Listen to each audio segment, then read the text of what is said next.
Alam nyo yung feeling na nagtatrabaho ka sa abroad, tapos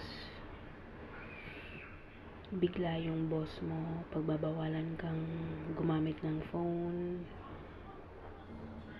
Alam mo, kasi ako, utusan mo na lang ako ng utusan. Huwag mo lang akong utusang huwag gamitin yung cellphone ko. Huwag gumamit ng cellphone. Kasi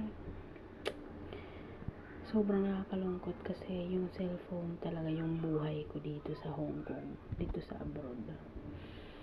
Alam nyo yun, yung feeling mo pag andyan yung cellphone mo, kasama mo pa rin yung family mo, pero pag wala, sobrang nakakalungkot.